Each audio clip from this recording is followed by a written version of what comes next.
Aujourd'hui, on regarde la compagnie TUI et on voit si le fait qu'on soit parmi les plus bas historiques, est-ce que c'est le bon moment pour acheter ou est-ce que c'est vraiment pas bon signe et que le marché a vu quelque chose qui va arriver. Alors, si on commence par les dernières actualités, TUI, résultats annuels conformes, prévisions encourageantes, publié le 6 décembre. TUI, le premier tour opérateur européen, a dévoilé mercredi de perspectives jugées prometteuses après avoir dégagé des résultats annuels globalement conformes aux attentes. Pour son exercice 2022-2023, clos le 30 décembre dernier, TUI a fait état d'un résultat opérationnel courant, EBIT, en hausse de 139% à 977 millions d'euros. Alors, très bonne hausse, attention aussi, quand on était très bas l'année d'avant, on peut très facilement avoir une hausse spectaculaire. Si vous gagnez par exemple 100 millions, que vous arrivez à 1 million et que vous regagnez 100 millions, vous n'avez rien fait. Par contre, vous êtes passé de 1 à 100, donc vous avez fait x 100. C'est énormissime, sauf que attention, il faudrait voir sur le long terme, c'est ce que nous verrons tout à l'heure. Le voyagiste a indiqué que son chiffre d'affaires annuel avait atteint 20,67 milliards d'euros contre 16,55 milliards d'euros. À titre de comparaison, les analystes attendaient en moyenne un bénéfice de 976 millions d'euros pour un chiffre d'affaires de 20 milliards. Alors attention aussi là, on a 976 millions, donc on va dire 1 milliard de bénéfices pour 20 milliards, donc ça fait à peu près du 5%, puisque quand on est à 10%, on est à 2 milliards, 5%. 5% en marge nette, en bénéfice net, c'est pas énormissime, et c'est souvent ça dans les compagnies aériennes. Alors même si c'est pas à proprement dit une compagnie aérienne, il est dans le TUI et dans le tourisme, mais ils ont un peu d'hôtel, un peu de tout ça, mais globalement c'est quand même grosso modo des compagnies aériennes pour 85% ou 90%, donc c'est assimilable à une compagnie aérienne. Donc dans ce secteur, effectivement, les marges nettes sont souvent minimes parce que y a beaucoup de frais, beaucoup d'investissements à faire pour les avions, les aéroports, etc. Donc il y a beaucoup de capital à sortir, rien que pour maintenir l'activité opérationnelle.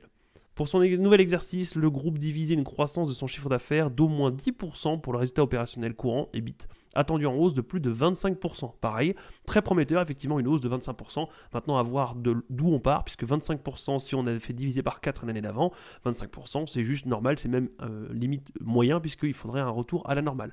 Attention, 25%, là c'est juste tiré de son contexte, c'est pour ça que je dis que 25% ça peut tout et rien dire. Aussi bien, si c'était déjà une croissance stable, 25% en plus, c'est une très bonne nouvelle. L'activité récente est bonne, sans aucun signe de ralentissement de la demande, et les prévisions sont supérieures aux attentes pour l'exercice 2023-2024, en dépit du manque de visibilité dû à l'environnement économique mitigé, tout particulièrement en Allemagne et au Royaume-Uni, ses principaux marchés. Notent les analystes d'Obo BHF qui affichent une opinion surperformance sur le titre. Alors oui, tout à fait, si on estime que il y a de fortes probabilités qu'il y ait une récession ou au moins un ralentissement économique, on pourrait avoir des gens qui voyagent moins de tourisme, moins de compagnies aériennes, et donc le chiffre d'affaires pourrait s'en ressentir. Même si pour l'instant il n'y a pas de fléchissement de la demande, c'est une bonne nouvelle, mais attention, il faut rester prudent parce que on n'est pas encore au moment où ça commence à battre de l'aile, l'économie commence seulement, et à voir si on va réussir à repartir dans le bon sens ou si on va continuer la longue descente aux enfers, et là par contre ça peut être catastrophique pour les compagnies aériennes et le tourisme. Autre élément notable, TUI a déclaré envisager un retrait de la bourse de Londres pour se concentrer sur sa cotation en Allemagne, un projet qui devra toutefois obtenir 75% des votes de ses actionnaires lors de la prochaine assemblée générale de février 2024 pour être menée à bien. Vers 9h30, heure locale, le titre TUI s'envolait à 9,8% à Londres alors que l'indice regroupant les valeurs du voyage et du transport aérien en Europe gagnait autour de 1%. Si on regarde ici le chiffre d'affaires, on voit que on était relativement stable et qu'on est descendu, logique, en période de Covid, on est descendu, ça a été à la cave, ce qui est logique, et donc on ne compte pas ces 2 années-là puisqu'on était tous confinés chez nous et on avait interdiction, ou même en tout cas pas interdiction, mais c'était grandement ralenti les voyages à travers internationaux, donc forcément ça s'en ressent, et même le voyage pour le tourisme était pas à la mode à ce moment-là. Donc on va effacer ces 2 années, on voit qu'on est quand même relativement stable, même si on a une légère augmentation ici sur la fin, mais ça peut être un coup de chance puisqu'on a vu la même chose en 2006. Moi, ce qui m'embête, c'est qu'on n'a pas de croissance du chiffre d'affaires, donc ça veut dire que sur 20 ans, quelqu'un qui est là a juste eu le même chiffre d'affaires. Alors ça pourrait être un chiffre d'affaires constant avec une bonne marge, et derrière c'est ce qu'on appelle une vache à lait, c'est-à-dire que les revenus ne sont pas en croissance, on a les mêmes revenus, mais comme on a une bonne marge derrière et qu'on arrive à optimiser le business, derrière ça fait un bon retour aux actionnaires sous forme de dividendes. C'est souvent ce qui se passe dans des entreprises matures, dans des secteurs matures. On est dans un secteur mature, la société est relativement mature aussi, mais on va voir que les marges, c'est pas vraiment ça. Au niveau des revenus nets, on est aussi relativement stable, même si on ne compte pas ces 2 années-là. On a eu un peu de mal aussi cette année, à la 2022, à reprendre un peu du poil de la bête. Ça peut être plus long, forcément, quand il faut dire à tout le monde de repartir pour le tourisme. C'est long, c'est la psychologie de foule, donc forcément, on ne passe pas de « Ah mon Dieu, la fin du monde » à « Ça y est, allons tous voyager du jour au lendemain ou en une année ». Ça met 2-3 ans, mais on voit bien qu'on retourne sur les mêmes niveaux qu'avant. Donc on a aussi des revenus nets qui restent relativement constants, même si des fois on a des belles hausses, mais on voit bien que ça redescend aussitôt. Au niveau des marges nettes, et c'est là où est le problème, on a des marges nettes qui sont très très fines. On est à 0,47%, voire du négatif certaines années. Les meilleures périodes étaient aux alentours de 4,29%, ce qui est donc très très faible, sachant que c'est la meilleure année. Et bon, ici ça ne se compte pas, et on retourne à -1 et plus 1,48, donc on est vraiment ric-rac. Ça veut dire que le moindre accro, le moindre loupé, bah vous le voyez bien là, mais bon là c'était catastrophique, mais même le moindre petit loupé, on est en perte, et c'est vraiment quelque chose qui n'est pas bon. Au niveau du nombre d'actions en circulation, relativement stable pendant quelques années, et un gros décroché. Est-ce que c'est pour acheter un concurrent, des nouveaux hôtels, faire acquérir un concurrent ou faire des investissements et donc il y a besoin de capital, ou est-ce que c'est parce que l'entreprise est mal gérée? Et là pareil, 2-3 augmentations successives. Alors ici, je pense savoir que c'est le Covid, mais là et là, c'est peut-être une mauvaise gestion de la société. Il faut aller lire les rapports financiers, écouter les conférences calls, si bien ce sont des achats de concurrence qui offrent de très belles perspectives pour l'avenir, mais globalement, c'est plutôt moyen. Juste quand on regarde ça, on a des fortes dilutions, et quelqu'un qui serait arrivé ici à 90 millions d'actions en a 507, il a été divisé par plus de 5, donc ça lui fait mal, même si l'entreprise a augmenté son chiffre d'affaires et ses bénéfices par 5, et ben ça ne s'est pas ressenti pour l'actionnaire. Comme ce n'a pas été le cas, attention, ça peut faire mal à l'actionnaire. Si on regarde le ROCE pour les compagnies aériennes, c'est relativement faible, mais là on voit bien quand même que même du moins 2%, c'est vraiment pas beau. On a eu du 28% ici, à voir ce qui a été fait. Pourquoi ici on a eu de belles envolées? 17, 11, 28, 18, 12, c'était vraiment pas mal. Bon, ici forcément en période de Covid, et on est revenu à 62%. Attention, est-ce que c'est pas l'effet de rattrapage? Je pense que si, mais il faut aller creuser, lire les rapports financiers. Mais en tout cas, pendant ces années-là, c'était pas génial. Si on regarde au niveau du free cash flow, le free cash flow est relativement constant, ce qui est problématique, puisque c'est-à-dire qu'on n'avait pas de croissance, même minime, et donc quelqu'un qui serait rentré dans l'actionnariat en 2010, aujourd'hui, l'entreprise gagne approximativement le même argent qu'en 2010, donc pas génialissime, sauf si elle reverse la totalité en dividendes, et que derrière, vous vous dites, voilà, c'est pour un gros patrimoine, un gros portefeuille, c'est stable, et encore que même pas du tout, puisque comme vous avez un faible ROCE, le moindre problème, bah, du coup vous n'êtes pas efficient, et le moindre problème, vous pouvez avoir des pertes. Mais globalement, ça pourrait être si jamais vous aviez une entreprise qui était extra rentable, ça pourrait être juste en vous disant j'ai un gros patrimoine, je le mets là et ça ne bougera pas pendant des années.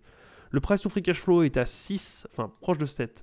C'est logique, une entreprise qui derrière a des faibles marges et de temps en temps sort d'une crise, forcément vous pricez ça pas très cher, donc vous avez un price to free cash flow de 7. Si jamais l'entreprise repart pour une croissance, ça peut être l'opportunité, puisqu'un price to free cash flow de 7 voudrait dire qu'en 7 exercices fiscaux, en 7 années, vous récupérez votre argent. Si en plus il y a un petit peu de croissance dans les 2-3 prochaines années, vous pourriez récupérer votre argent en seulement 4, 3 ou 2 ans, ce qui est une très bonne chose. Mais est-ce qu'il va y avoir de la croissance? C'est toute la question. Pour une entreprise comme ça, est-ce qu'elle est capable de générer de la croissance? On a vu que par le passé, non. Peut-être que l'équipe dirigeante a changé. Peut-être que vous avez des nouveaux acteurs à la tête de cette société. Il faut aller creuser et écouter les conférences calls et voir les rapports financiers, voir s'il y a des nouvelles.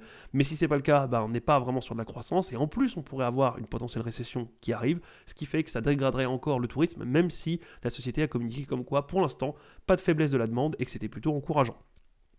Si on regarde maintenant le screener 3, on a le PER qui est aux alentours de 14, ce qui est pour moi plutôt élevé pour une société ici qui ne grossit pas et qui a des marges relativement faibles. PER de 14, on a eu bien moins, ce qui est logique, mais on a quand même, alors là c'est du négatif, mais on voit bien que globalement on oscille, parce que entre les années de perte et les années de gain, pour moi c'est pas génial, on est vraiment en dents de scie. La dette nette, alors on a engrangé de l'argent pendant un petit moment, et là, énorme dette, logique, on était en 2020, et on continue de rattraper. Mais attention, est-ce qu'on rattrape parce qu'on a des gains et on rembourse la dette en anticipé, ou est-ce qu'on dilue l'actionnaire et que l'argent qu'on gagne nous sert à renflouer les caisses, ou au moins à diminuer la dette? Au niveau des capitaux propres, on voit bien qu'on était relativement stable, diminution puis réaugmentation, à voir si c'est un cycle. forte diminution et on peine à remonter. À voir si c'est une bonne nouvelle pour le futur, puisque la nouvelle équipe dirigeante, s'il y en a une, va opter pour une nouvelle stratégie et qu'on va repartir. Moi en tout cas, comme ça me donne pas envie et ce n'est pas le genre de graphique que j'aime bien voir. Et au niveau de la capitalisation boursière, globalement on est à la baisse. Alors est-ce que c'est parce que les gens doutent du tourisme? Est-ce que c'est parce que l'entreprise est mal gérée? Est-ce que c'est le secteur? À vous de creuser, à vous de voir, d'étudier. Mais globalement, on est quand même sur une capitalisation qui descend, ce qui n'est pas une très bonne nouvelle. Si on regarde un petit peu le TUI au niveau de l'efficacité, puisqu'on a vu que les marges étaient plutôt faibles, ce qui est logique dans le secteur aéronautique, mais si on regarde ici les dépenses d'investissement, on va se mettre en annuel, on voit que sur 2023, le cash lié à l'exploitation, donc avec l'exploitation même, donc c'est ce que le business nous a rapporté, 1,21 milliard, très bien, et en dépenses d'investissement, 753 millions. Ça veut dire que juste là, en investissement pour maintenir le business opérationnel, voire même peut-être un tout petit peu d'investissement supplémentaire, le CAPEX, on a 753 millions qui partent, ce qui veut dire que déjà là, vous ne jouez qu'avec 450-500 millions, ce qui est ridicule puisque ça veut dire qu'après il faut enlever tout le reste, mais là c'est vraiment minime. Au niveau des dividendes, si on regarde au niveau des dividendes, on n'en verse plus depuis 2020, ce qui est logique puisqu'on essaie d'abord de refaire la santé financière de la société, mais avant on avait du 1,45, 2, donc c'était peut-être pour ça, on avait là du 2 et on pourrait se dire tiens si ça se trouve dans 2-3 années il va revenir le dividende et si on a du 1 ou 2 euros de dividende ça pourrait être pas mal puisque quand on a la société qui est à 7 euros et quelques, ça peut être vraiment pas mal. Enfin aux alentours de 7, je ne sais pas en quelle monnaie c'est, mais peu importe, si on a 7 et que derrière on a un dividende de 1, on a quand même un beau ratio. Au niveau des bénéfices, ces bénéfices attendus, alors forcément ces 2 années-là, tant pis, mais avant on espérait du 3, on avait environ du 3, 3,30, 2,30, et là on espère du 93 centimes, 1,09€, 1,28€, 1,47€ et 1,41€. Donc investir 7 pour récupérer 1,41€ en 2027, c'est pas génial, surtout que la croissance n'est pas énorme. Alors on peut avoir 1 dès l'année prochaine, mais c'est si jamais il n'y a pas de récession, si jamais il n'y a pas de problème. Et on a bien vu qu'avec les dépenses en investissement qu'il y a et la faible marge, le moindre souci, le moindre aggro peut être dévastateur et peut mettre l'entreprise en faillite ou en tout cas à refaire un emprunt, à rediluer l'actionnaire, etc., etc. Donc pour moi, personnellement, ce n'est pas le genre d'entreprise que je recherche. Pour moi, il y a trop de dangers. Maintenant, peut-être que vous aurez vu quelque chose que je n'ai pas vu. Peut-être qu'il y a une bonne nouvelle qui va arriver. Peut-être qu'il va y avoir une fusion. Ça peut absolument tout changer, forcément. Mais là, comme ça, à l'état actuel, ce n'est pas une entreprise qui me botte. Si vous avez un avis contraire et que vous avez des arguments pour le dire, je suis preneur. Vous pouvez m'écrire dans les commentaires. Je serai ravi de lire ça et d'échanger avec vous. Voilà, c'est tout pour aujourd'hui. Je vous dis à la prochaine. Salut!